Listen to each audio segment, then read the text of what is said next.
Blog Talk Radio. Welcome to Voices for Change 2.0, the only podcast that focuses on mental health while mixing in movies, music, books, sports, and pop culture. Here are your hosts, Rebecca and Joe Lombardo.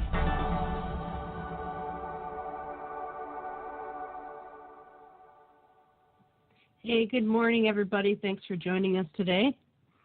What's up?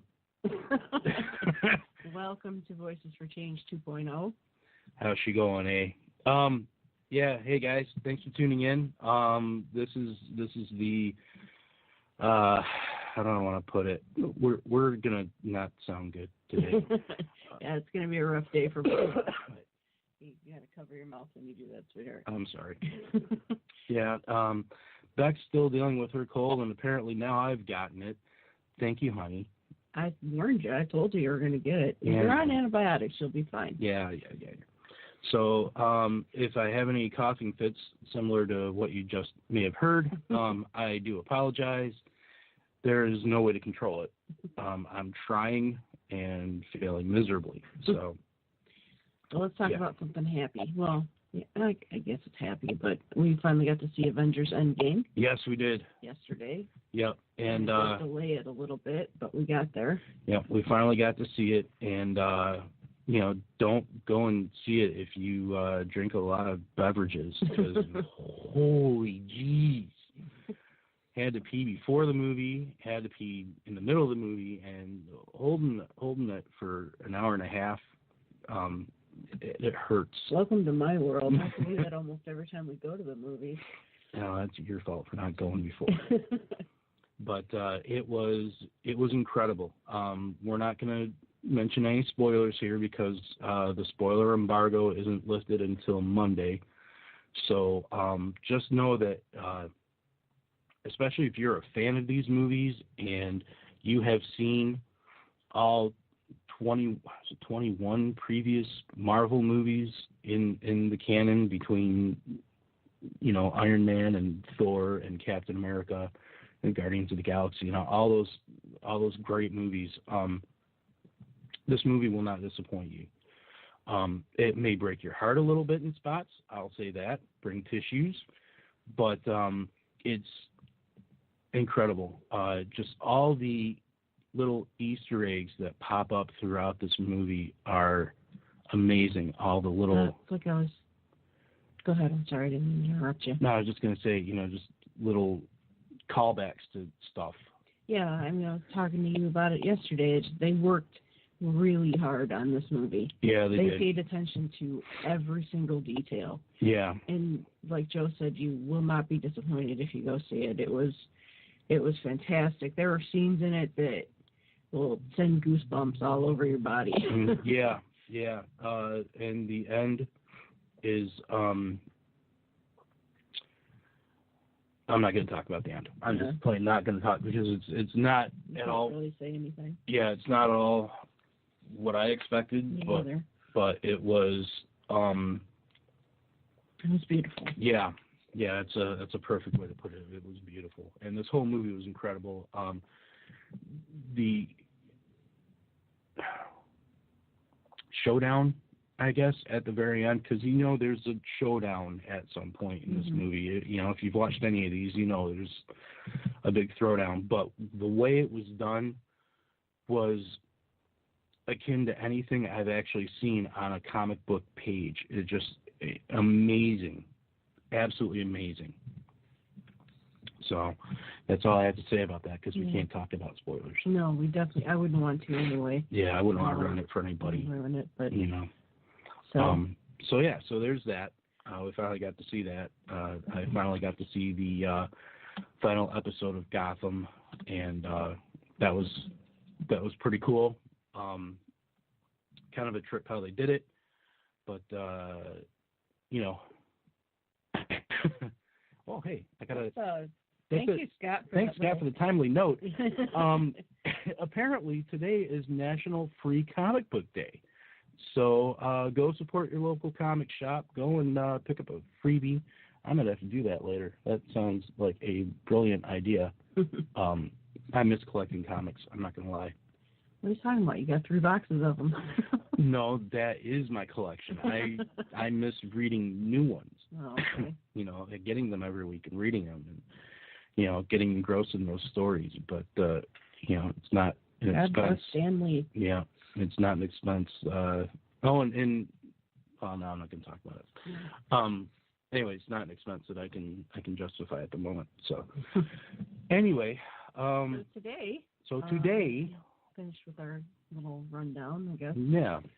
We are chatting with somebody who I have a great deal of respect for. I have been on her show, and it was a really good experience.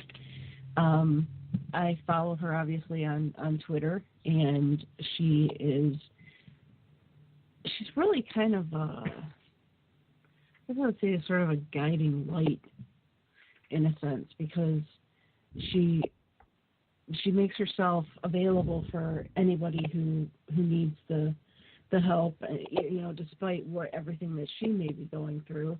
And I recently found out she also works a 9-to-5 job on top of everything else that she's doing, and so I find that amazing because I have not been able to pull that one off.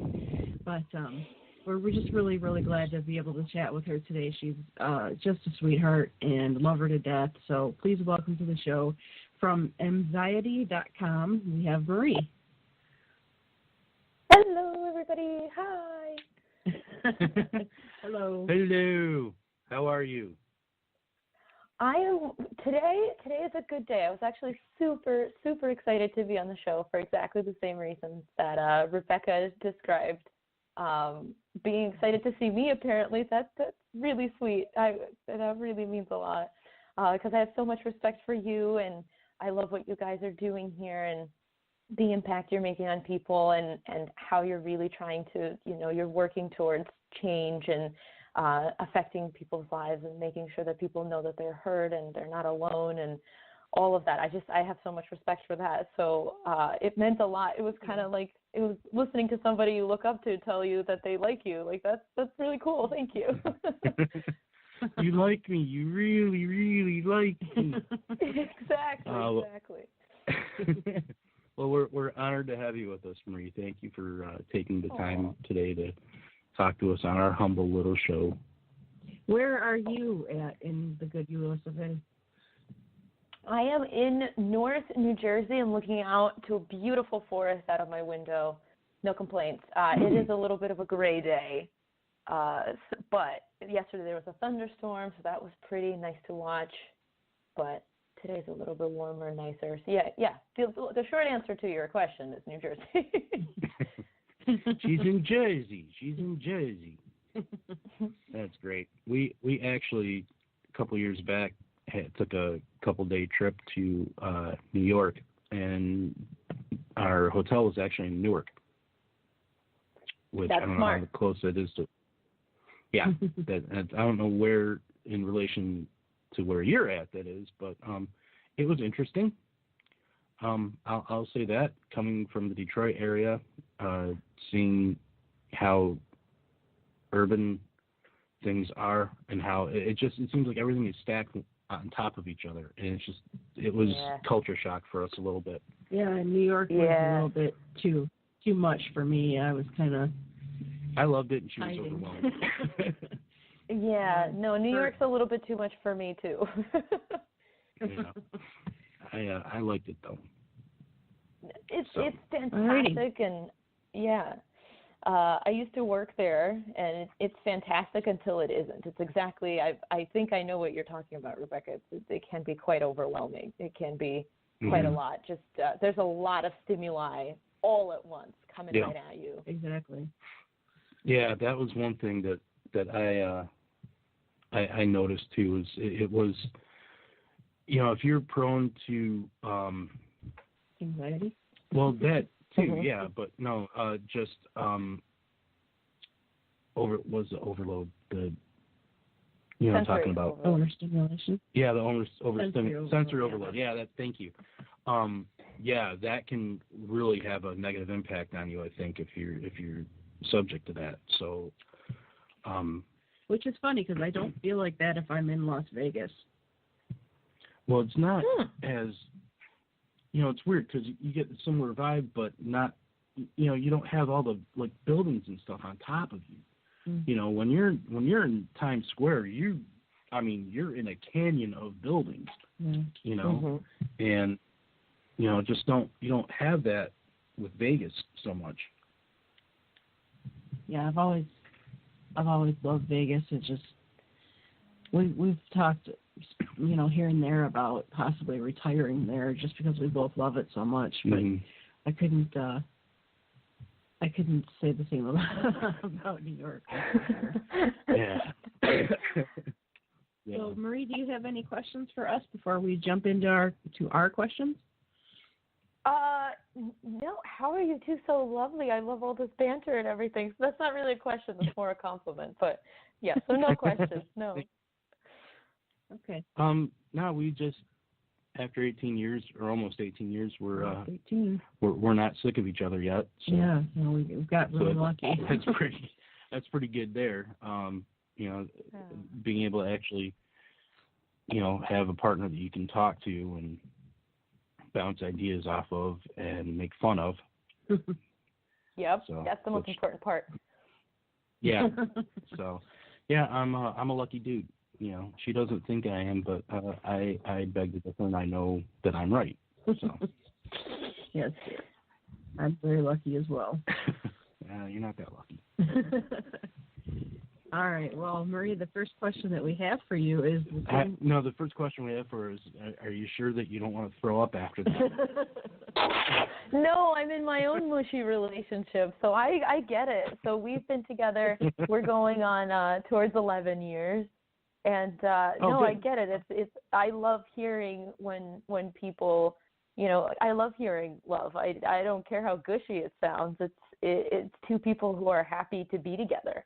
I mean, you're not happy every moment of every day, but you're happy to be together, and not everybody's so lucky to have that. So I don't know. That doesn't gross me out. That makes me happy. That kind of is contagious, I feel like. Oh, that's good. Thank you so much. Now our first real question for you. Where does your mental health journey begin? Yeah, so it started sometime I went through quite a bit as a child, and so I remember growing up and around the age of 14 being like, I don't know that I'm thinking right, because I think these very not just mean things about myself, but I think about ending my own life sometimes, and I knew maybe that wasn't necessarily healthy, but you're a kid, and if you talk to your parents about it, or at least when I talk to my parents about it, they're like, yeah, you're just growing up. This is growing up. This is you being a teenager. So, and then sometime around 2013, I had my first breakdown, and it was I was overloaded at work, and I started feeling having suicidal thoughts, and I am omitting a whole of, there's a bunch of stuff that went on in college. I guess that wasn't bad, but for some reason I turned directly to 2013. So I guess we're going to skip ahead. It's okay. But so in college was the first time I saw a therapist, and then in 2013 I was done with college, and I had started working, and I was like, well, I got this. I'm done with school. I'm out of I really didn't get along with my parents. I'm away from them. I live by myself. Life is about to start. Life is going to be good.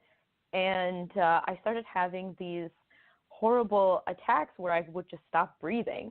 And when we would go to the doctor about it with my now husband, they would say, oh, well, it's not asthma. And I was like, of course it's asthma. It has to be an asthma attack, because why else could people not breathe? And they're like, well, it could be a mental thing. And I was like, no, I know, I'm totally fine. And then towards the end of 2013, I completely had a breakdown and really had serious thoughts about ending my life, and had to start seeing a doctor 3 times a week. And that was the first time I returned to medication after having come off of it in college. Like, again, after college, I was like, I totally got this. All of my life is going to be good now, and so therefore I'm never going to need to deal with this stuff again. And that's not how any of this works. No. As I'm sure you know. Yeah. So life was, I mean, and for all intents and purposes, I was living with somebody, again, it's the same person whom I love and adore. I had moved away from my parents, who I felt were, a really awful influence on my mental health. We were building a family together, and I started creating a space for myself in my career, and everything just started falling apart mentally. Like, I just couldn't handle anything. And so whenever people talk about the fact that, like, oh, well, you can have everything and still feel miserable, like, yeah, that's I use myself as an example for that. And so then I went and went to a doctor and started going back into therapy. And I remember the moment where I was I was talking about killing myself. I'd locked myself in the bathroom, and I'm sorry. I hope I do want to give I should have given a trigger warning before I started saying that. And my husband came into the room, and he was like, if you don't work on yourself, if you don't get yourself to a better place mentally, this is not good. You can't keep going like this. You have to get there. You have to work on you and figure out these demons and push against them. And that kind of really gave me the strength to remember what was important and what I was doing all of that for, that my past, the PTSD I was experiencing, the depressive symptoms that were telling me that I was terrible, like all of that, it kind of gave me the strength to see those things as just a part of me and not everything that had to define my day-to-day life. And I really wanted to do something about it. I hope that makes sense, you guys. But I really wanted to see a life where those things did not own me. And I was fortunate enough that my mind gave me the opportunity to get to that better place with a lot of work with therapists. Thankfully at the time, people in the U.S. know insurance is a terrible thing. And at the time I had good insurance. I was able to start seeing a doctor and got on medication and really, really worked and pushed and did all kinds of workbooks and anything I could to get myself to a place where I felt like life was worth living. And that was also the moment that I promised myself. I was like, if I ever climb out of this, I want to make sure nobody ever feels this way. This is awful. And so it only took another 3 years before I finally had the guts to actually open up and talk about what that was like, and talk about how I got through it and I'm alive. That's really the takeaway there, is not everybody has their own way of what getting past that looks like, but surviving and just, being your best, whatever that is for you. That's what I try to tell people. That actually gets into our next question, which was what made you decide to come forward and tell your story. But before we get to that, just good on you for taking the steps that you recognized that you needed to take to get a lot to a of better people place. aren't that self-aware. Yeah. So well done, you. Thanks. Yeah. So what did make you decide to come forward and tell your story?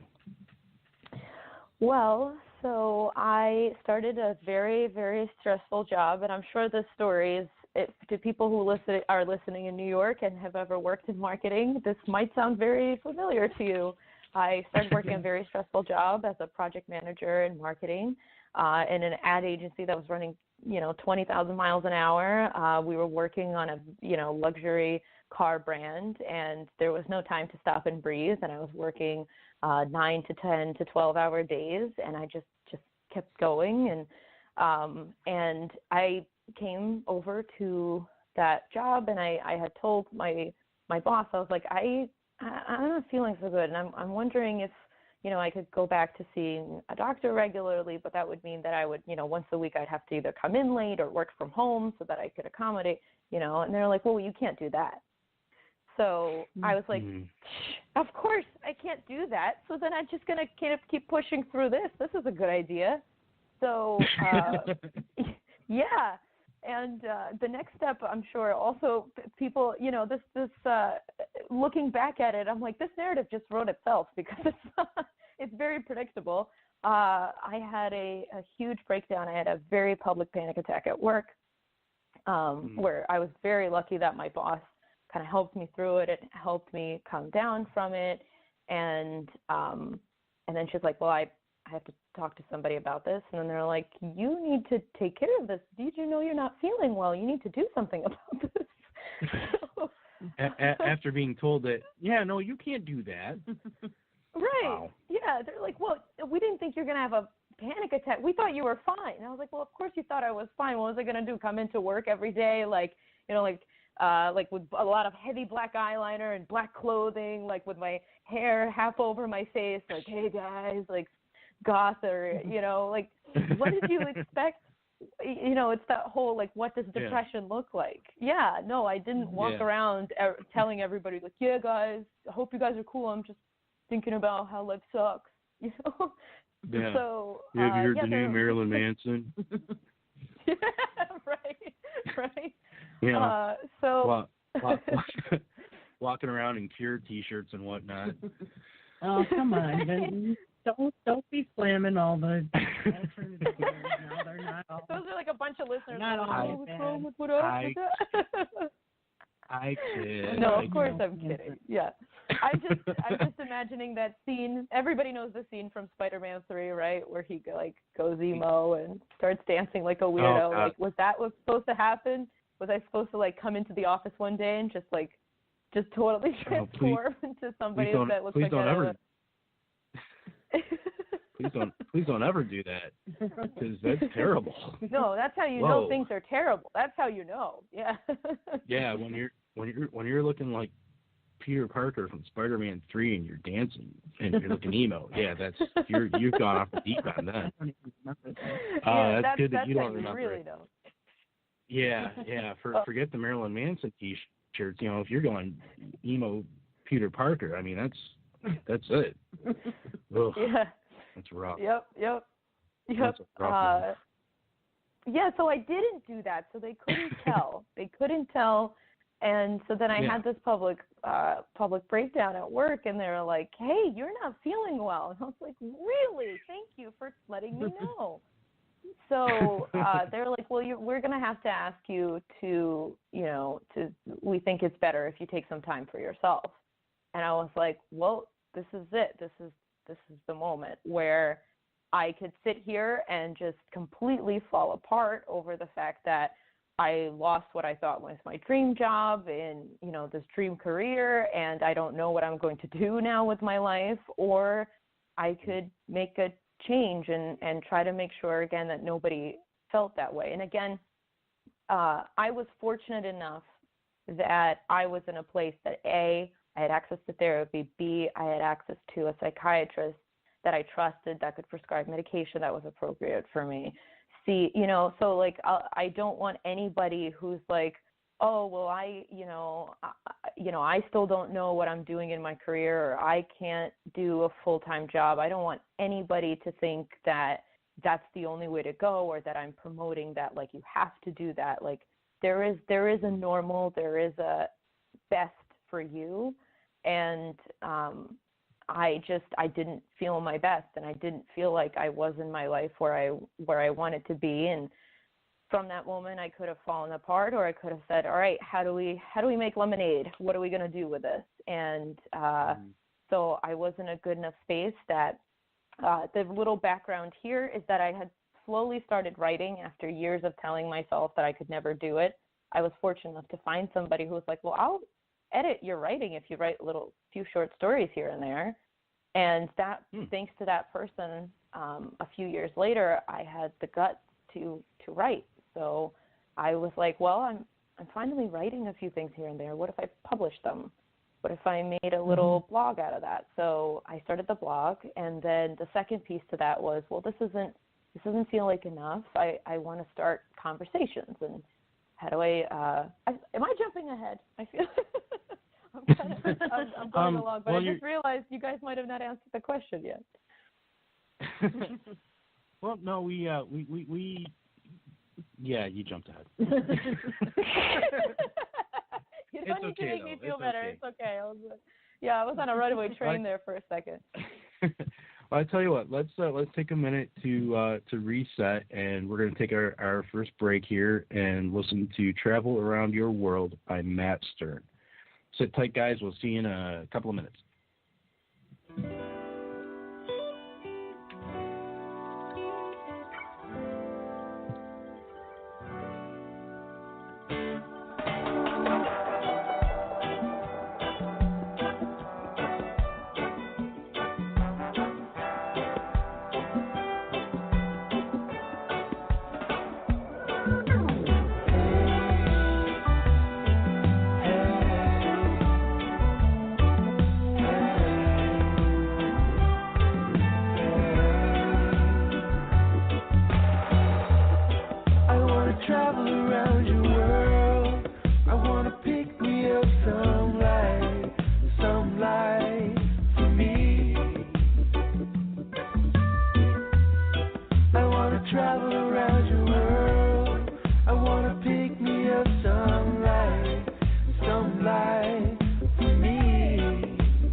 Got me feeling lonely, I can never feel the warmth, I'm still out in the cold.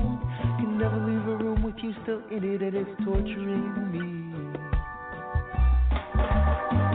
May have thought that I had fell love before, but I have never in my life ever been this sure. I'm just trying to keep this holy, leave the rest to destiny. Yeah, I wanna travel around your world, I wanna pick me up some light for me.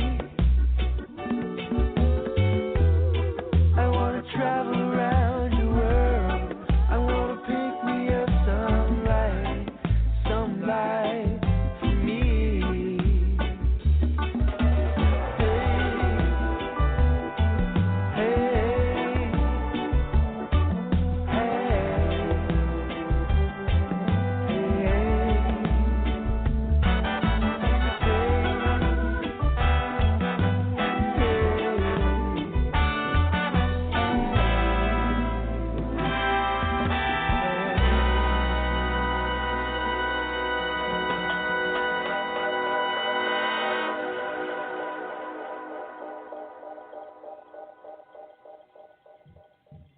What up, y'all?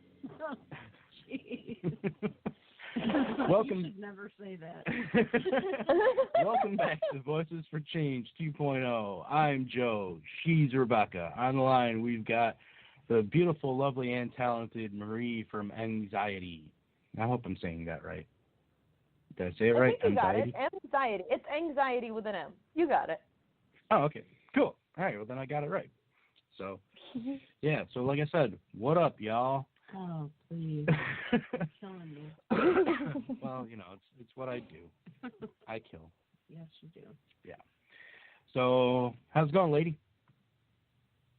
Still good. Still cooking. Good. Okay. That's good. So, the next question that we have for you, you talked a little bit about it, but we kind of cut you off. No, I cut talk to myself us off. about- It was time. I gave myself the hook. Talk to us about your Twitch stream and what that is and how it got started. Awesome. Yeah. So this is my favorite part. I do love writing, but this was a child of actually, to be super cheesy, corny about it, a child of enlightenment. I was I was doing yoga in the mountains.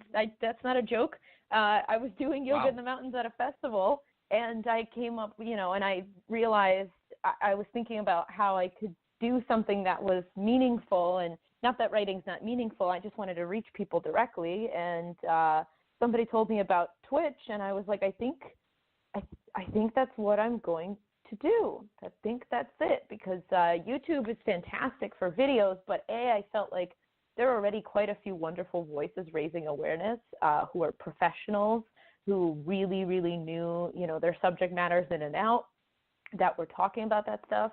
And I wanted to educate people live in a manner where people could respond to me immediately. They can ask their questions, where there was a forum where they could come and say, you know what, I don't understand. Why is it that, so-and-so says they're depressed, but they don't look depressed? And, why is it that somebody would ever want to commit suicide, end their life? Why, I wanted to give people a space to ask those questions that A, might be silly, and B, inappropriate, but most importantly, they still need to be asked. People still need to know. They need to, if you don't give them a space where you can correct them in a polite and warm and welcoming manner, then, that's how ignorance is bred. So that's kind of what I saw. I saw a lot of advocates online talking about their personal experience, and then I saw professionals, talking about it from the perspective of this is what this means and this is how this stands. And I didn't see anybody in the middle bridging that gap between here's my personal experience, but this is what the science says about it. And that's what I set out to build, and I wanted to do that in a space where people could interact with me live. And so that's how the Twitch channel was born. That's really, really cool. Yeah, very cool. Thank you. Being able to actually interact with, your listeners and whatnot, and answer questions, because you're right. There's an aspect of, if you don't ask a question, no matter how inappropriate it might be, the ignorance, for lack of a better word, just perpetuates. It reminds me. Right. I don't know if you watch Orange Is the New Black or not, but there is a scene. I watched the first few seasons, but go on. Okay, so there's a scene where there's a character named Lorna, and she is getting her hair done by Sophia. And Sophia is a transgendered black female. And Lorna asks her a question and refers to her as a lady man. And you're like, whoa. And, Sophia's like, are you sure you want to be asking me that when I got a handful of your hair in my, in my hand? And she's like, well, I don't know any better. I don't know from these things. That's why I'm asking, and it kind of speaks to, when you're trying to get answers, sometimes you can't be delicate about it, and you have to just put it out there point blank. Stumble your way into it.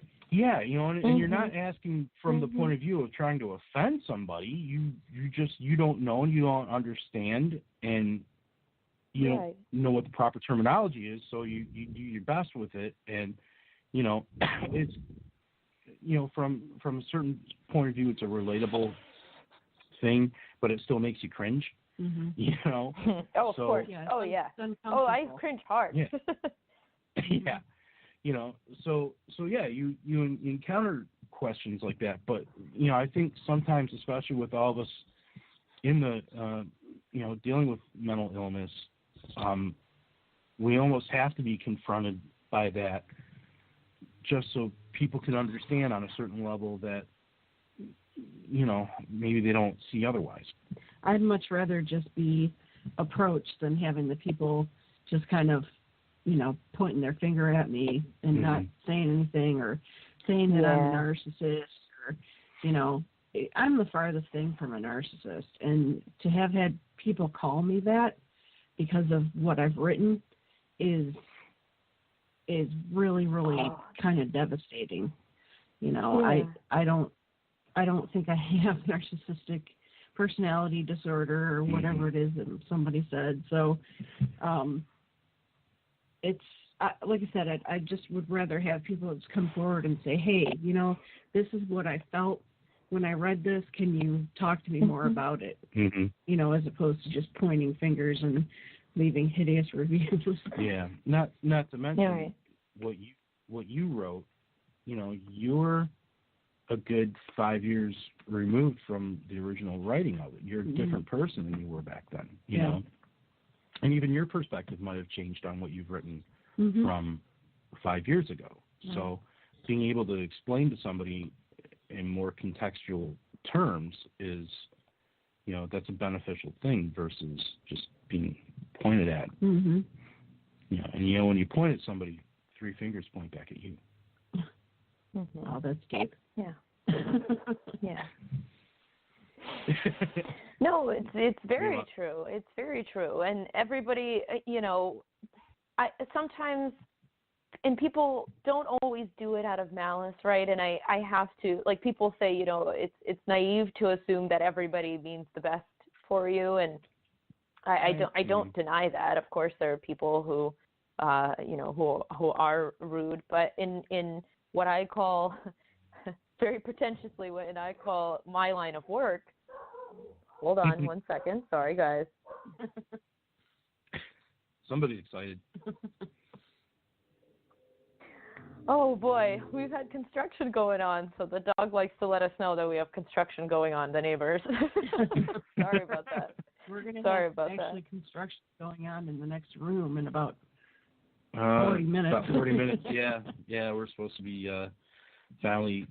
We had a leak in our bathroom back in February from the roof, and they came and they cut out a portion of the ceiling and a portion of the wall, and we've had this big hole in our bathroom since February, and they're finally coming today to patch bathroom, and hopefully that means very soon they'll be working on the roof.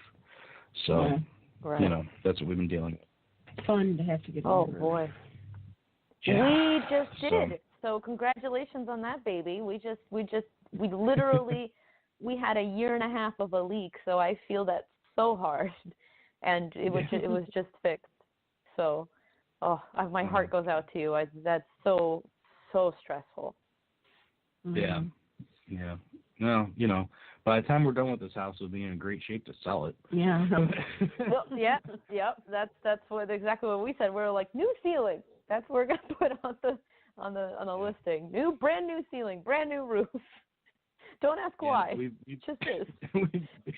We've got so much like that with this house. We've been here since 2006. 2006. So 13 years. 13 years, and we've put a lot into it. So, but back to you. Yeah, that's. Home ownership. But that can be a point. That can be a point of anxiety. Oh my gosh! Please, oof! The roof situation was its own stressor. And it's another one where people expect you to act like nothing's going on. You can't go into work every day and be like, yes, I didn't sleep last night because my roof leaked all night.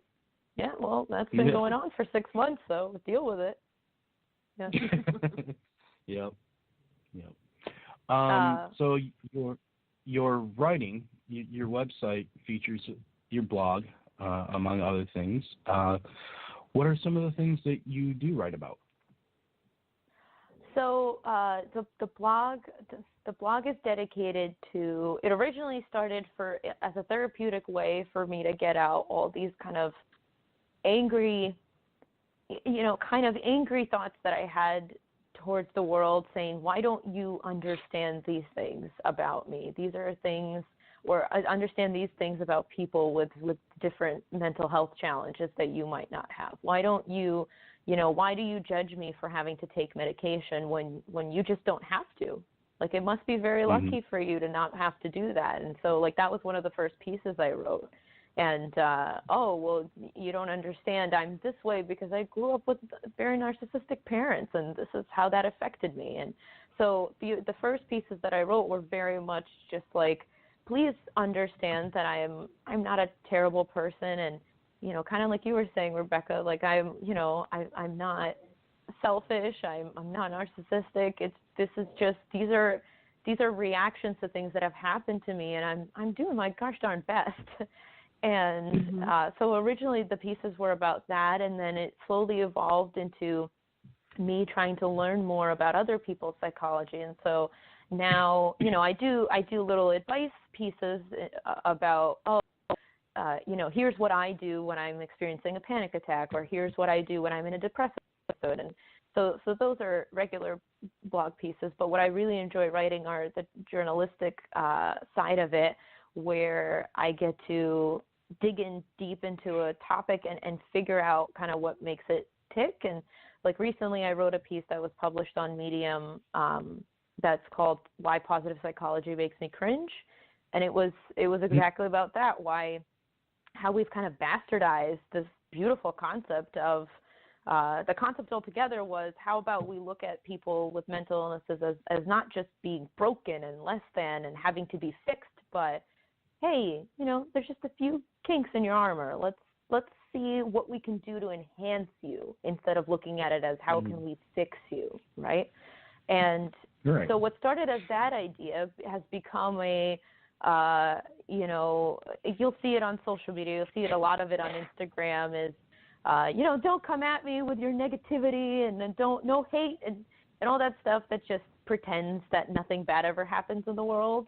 And that was never the intent of positive psychology. And so I dug into that, and I wrote a piece about it because and it started with me being just very kind of angry at positive, like people being like, I'm just grateful for everything I have today, and I don't want to.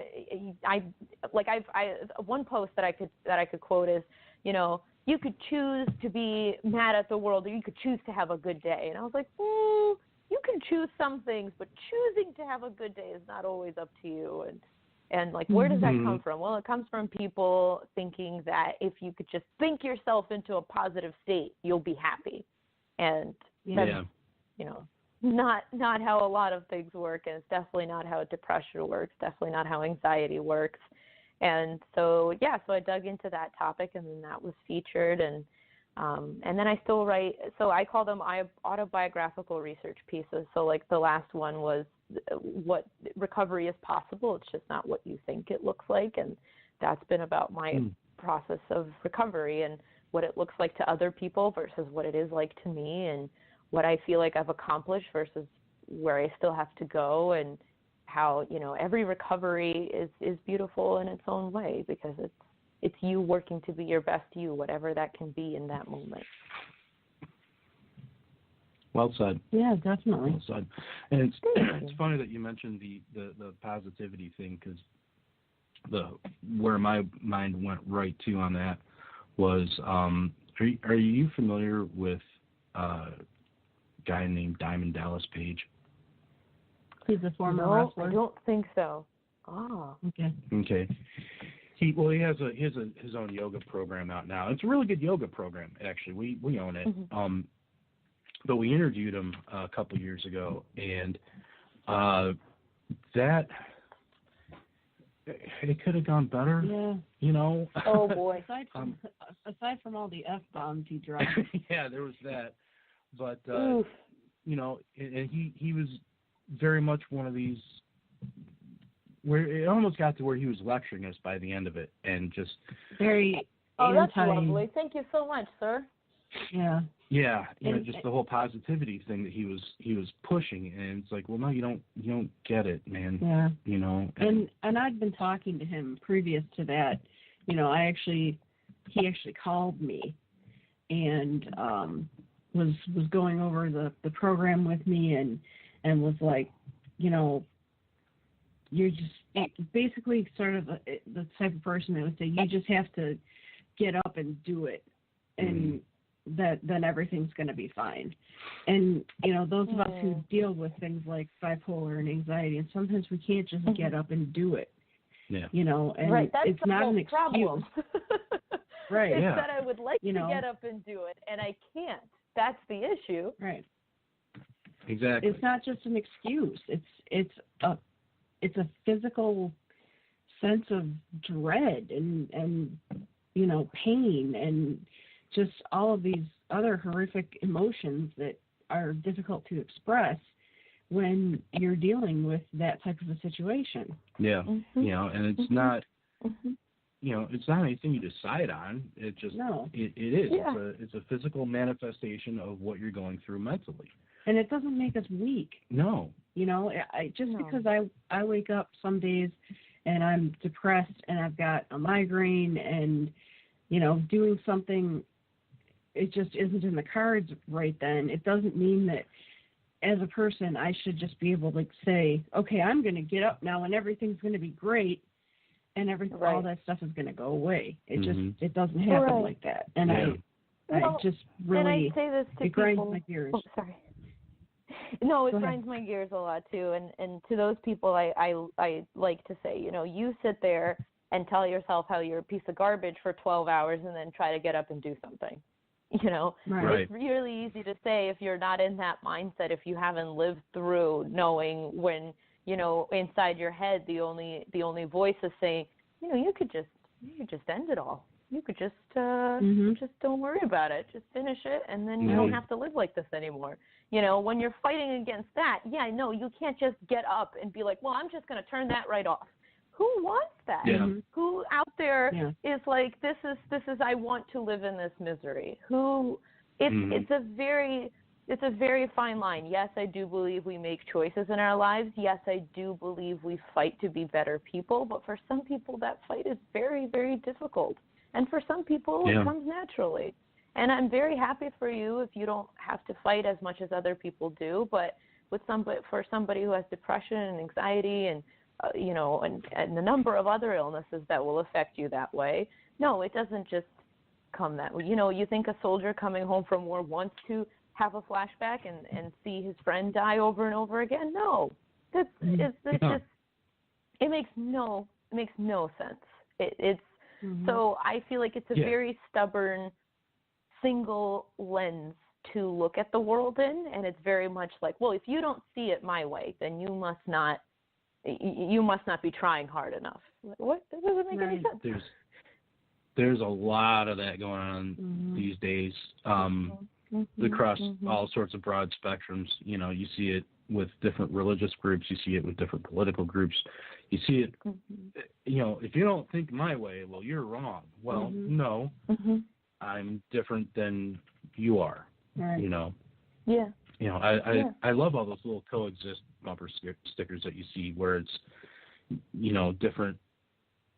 Like sometimes there's a religion one, and like the T is a cross, and the C is the that crescent that the Muslims use, and you know, different things like that. I get the biggest kick out of those because it's like, why can't we all just coexist? Yeah.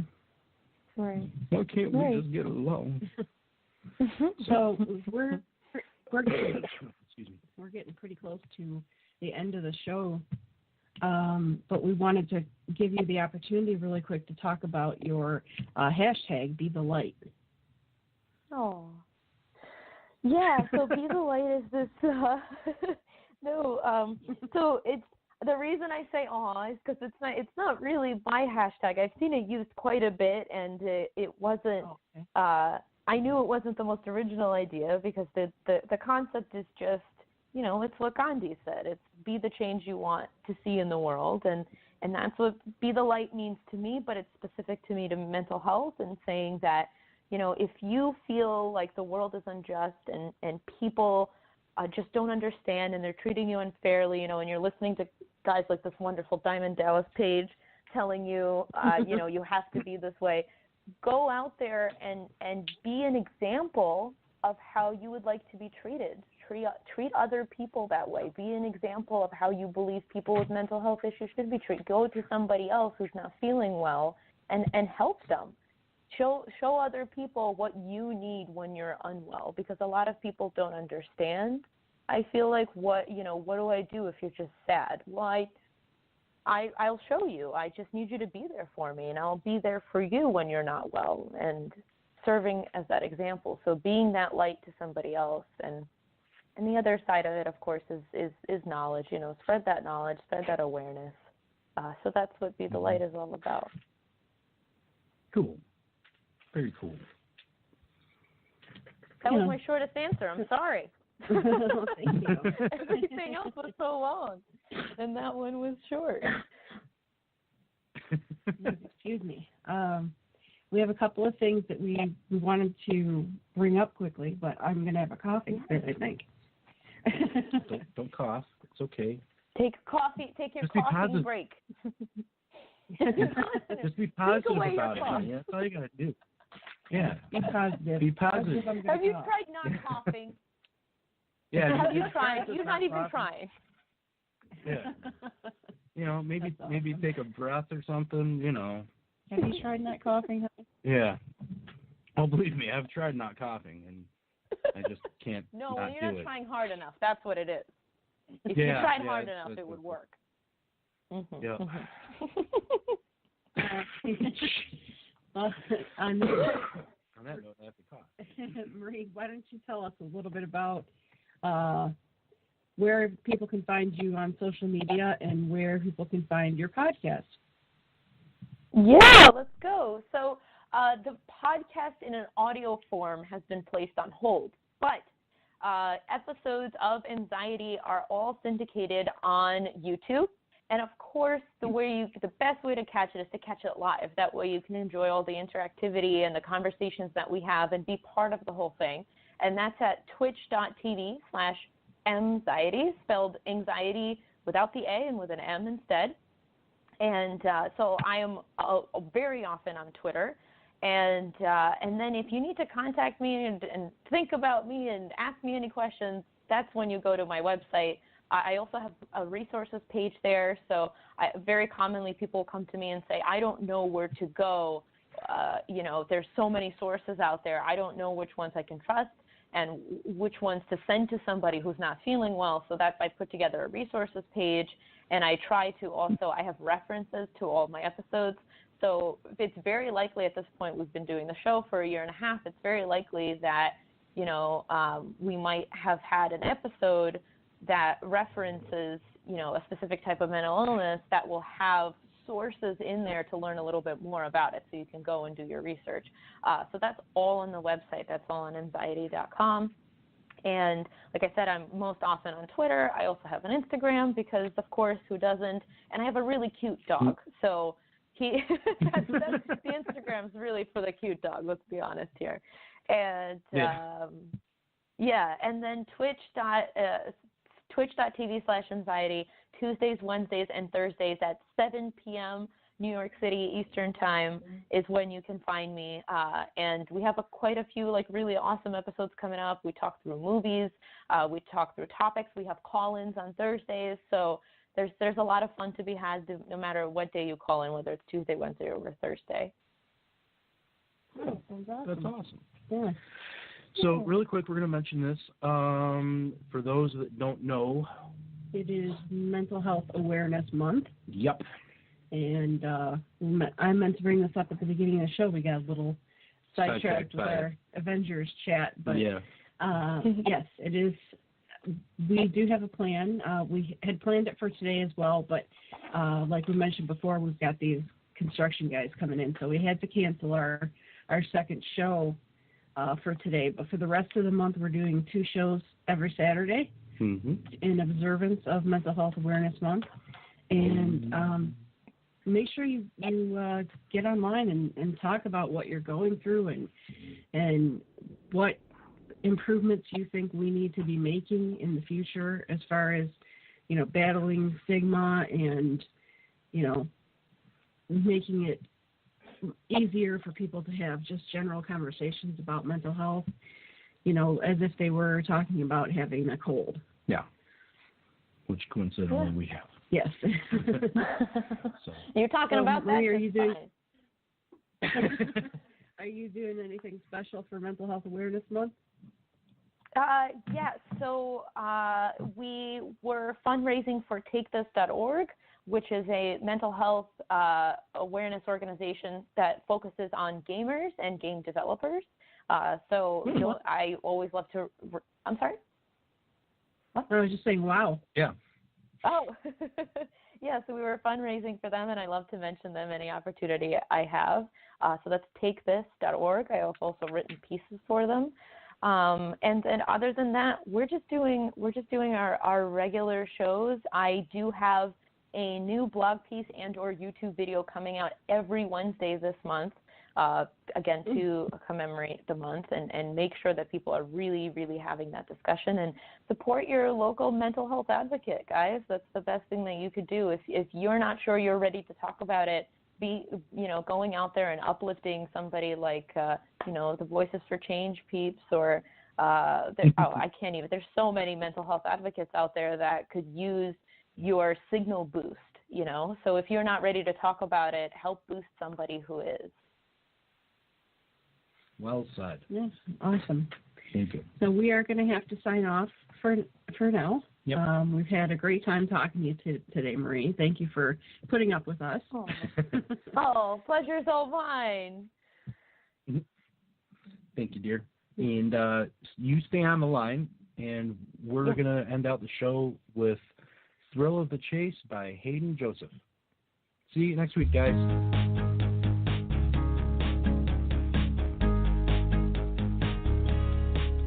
This was fun. I hope we do it again. But make me wait a while before giving in. 'Cause if it's too easy, I am gonna get bored. Give me a lift so I'm bound to want more. I'm not a fan of feeling sure. It ain't higher education's a perfect reputation that keep me on the edge of my seat. You don't need $1 million or labels on your collar. That ain't how my interest is sweet. It ain't about putting down, but rather casting some doubt on the way that you're feeling. Keep me wondering how long you might make me wait. I'm all about the thrill of the chase.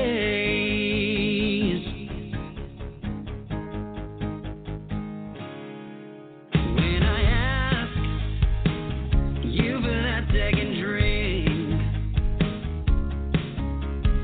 tell me that you're always too busy. If I send you a text, take a while to respond. Give me 3 little dots and turn your red receipts on. Make me think I got it wrong. It ain't higher education, the perfect reputation that keep me on the edge of my seat.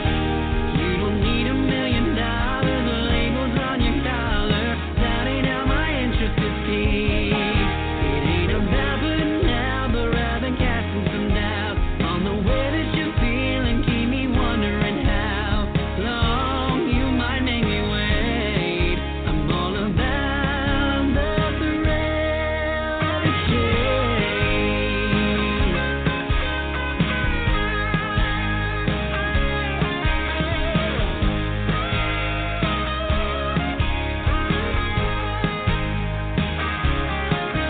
So many are cute, so many are sweet, but I keep those around who make me think on my feet. I think we can all agree it ain't higher education's or perfect reputations that keep us on the edge of our seat.